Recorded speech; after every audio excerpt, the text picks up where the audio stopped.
Assalamualaikum warahmatullahi wabarakatuh. Halo teman-teman, kembali lagi di video aku Lazia.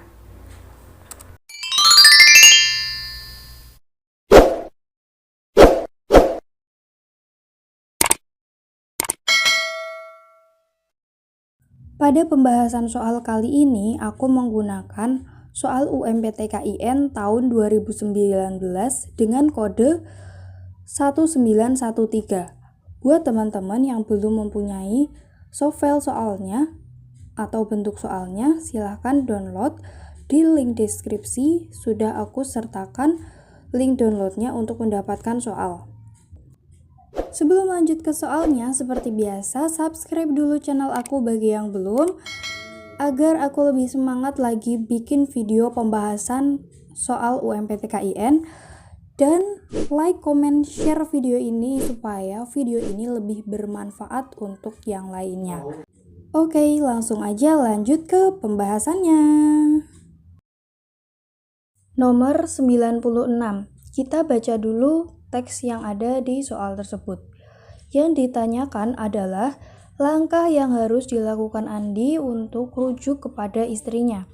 Nah, Andi sudah sadar ketika dia akan rujuk adalah dalam waktu 1 bulan pasca menceraikan istrinya atau menalak satu istrinya. Sebelum kita melihat jawaban, kita harus tahu bahwa istri yang sudah dicerai atau ditalak akan menimbulkan istri itu memiliki masa iddah atau masa menunggu.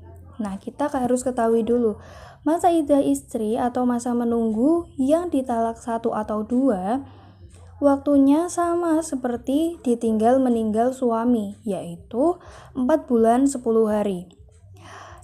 Nah, selanjutnya kita bahas satu persatu pilihan jawaban. A. Menyelenggarakan akad nikah baru. Akad nikah baru itu bisa dilaksanakan ketika sudah selesai masa iddah. Ketika istri sudah selesai masa iddah atau menyelesaikan waktu 4 bulan 10 hari. Karena Andi sadar setelah 1 bulan, maka masa iddah istri belum selesai. Jadi jawaban A tidak tepat. Jawaban B, mencari muhalil sebelum kembali ke istri. Nah, muhalil adalah orang yang menghalalkan. Ini bisa dilakukan ketika Andi sudah melakukan talak 3. Berarti jawaban B salah. Jawaban C, memberikan mahar lagi pada istrinya. Memberikan mahar lagi pada istrinya adalah syarat ketika dia akan melakukan akad nikah baru atau berhubungan dengan jawaban yang A. Berarti bukan ya. Jawaban D, melakukan rujuk langsung pada istrinya. Nah, talak 1 atau 2 ketika belum selesai masa iddah, maka sang suami boleh melakukan rujuk langsung pada istrinya.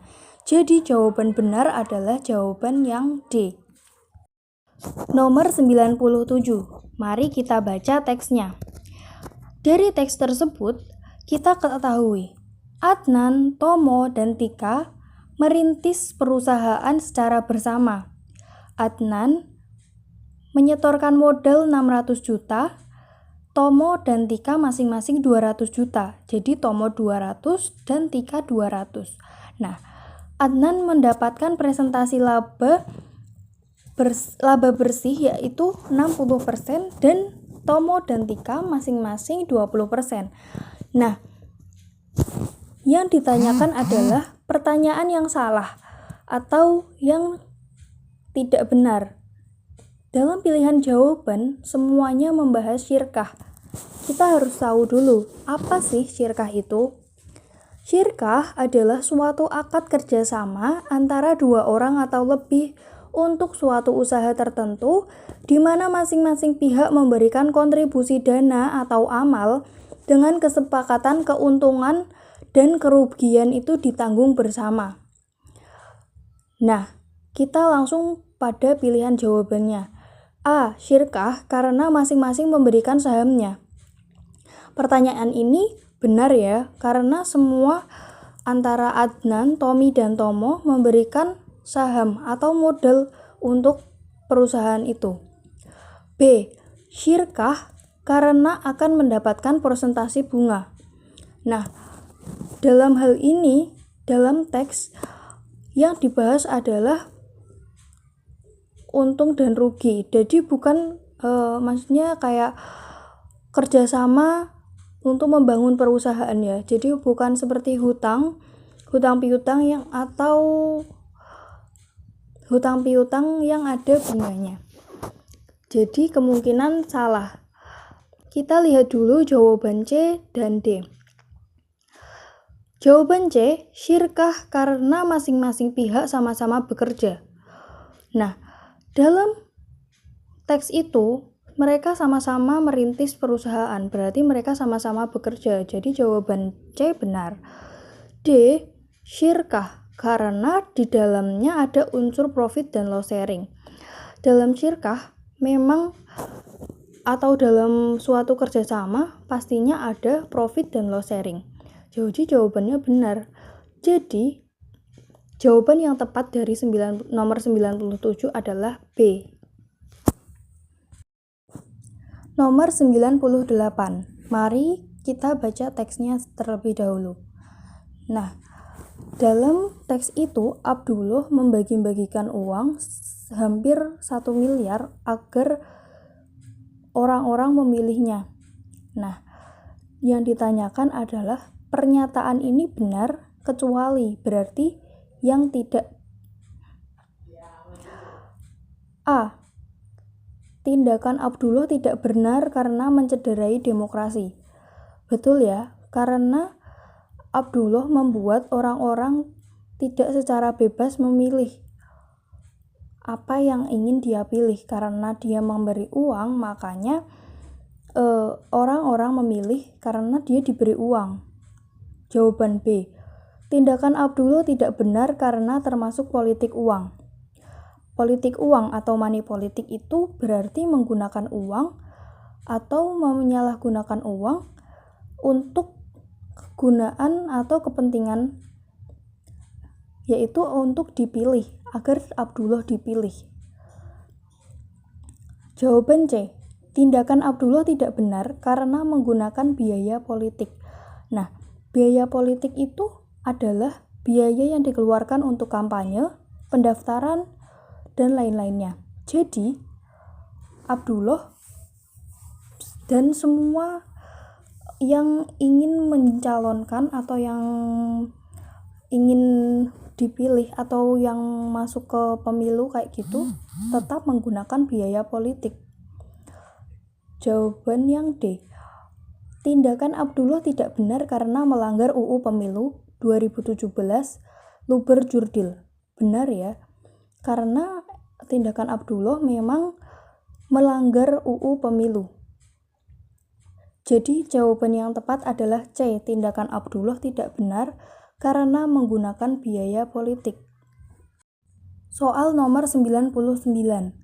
Kita baca dulu teksnya.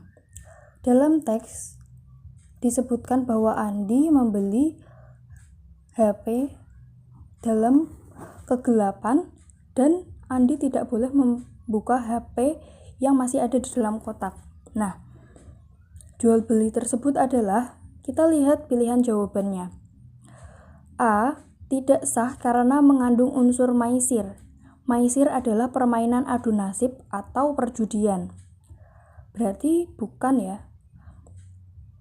B. Tidak sah karena mengandung unsur gharar. Nah, gharar adalah transaksi bila pembeli tidak tahu apa yang dibeli. Jawaban C. Tidak sah karena mengandung unsur riba. Riba adalah melebihkan pengembalian dalam pinjaman. D. Tidak sah karena mengandung unsur zolim. Zolim adalah meletakkan sesuatu perkara bukan pada tempatnya. Jadi bisa kita ketahui jawabannya adalah B. Tidak sah karena mengandung unsur gharar. Andi tidak tahu apa yang dia beli. Mungkin dia tahu isinya adalah HP, tapi kita tidak tahu keadaannya gitu ya. karena dalam kegelapan, apakah dalam kotak itu benar-benar HP atau bukan? Nomor 100. Kita baca dulu teksnya. Dari teks tersebut, bisa kita ketahui bahwa Zainal mau meminjamkan uang pada Ardi dengan catatan si Ardi harus menambah pembayaran sebesar 5 juta rupiah setelah 1 tahun sebagai tanda terima kasih. Nah, yang ditanyakan adalah hukum pemberian uang 5 juta rupiah adalah, kita harus ketahui dulu, segala hutang yang pengembaliannya dilebihkan dari jumlah pinjaman adalah riba. Nah, hukum riba adalah haram, berarti otomatis nomor 100 jawabannya adalah C. Haram karena itu termasuk kategori riba. Oke, sekian dulu pembahasan soal keislaman part ke-1. Buat kamu yang mau tanya-tanya atau mau kritik dan saran, langsung aja ketik di kolom komentar, pasti nanti aku bacain. Sekian dulu video dari aku, jangan lupa subscribe, like, komen, dan share video ini. Terima kasih sudah menonton video ini, semoga bermanfaat. Wassalamualaikum warahmatullahi wabarakatuh. Bye bye.